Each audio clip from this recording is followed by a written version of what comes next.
একজন পেশাদার টেলিভিশন সাংবাদিক থেকে কন্টেন্ট ক্রিয়েটর হিসেবে সফল হওয়ার পথটা আমার জন্য মোটেই সহজ ছিল না। শুরুর দিকে না ছিল ক্যামেরা, না ছিল কোনো কম্পিউটার, তবে মনে ছিল একটাই সাহস, আমি পারবো। তাই মাত্র 16 GB স্পেসের একটি আইফোন, যা 14 GB খেয়ে ফেলেছিল ইন্টারনাল সিস্টেম সফটওয়্যারে, বাকি থাকে মাত্র 2 GB ফাঁকা জায়গা। আর সেটা নিয়েই নেমে পড়ে আমি কন্টেন্ট তৈরির জগতে।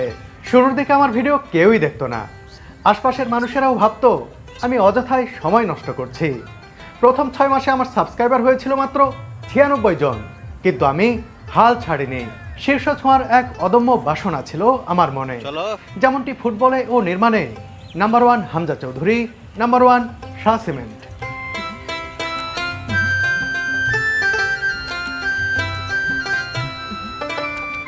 মাত্র 2 GB স্টোরেজ নিয়ে ভ্রমণ করি ঢাকা থেকে কলকাতা।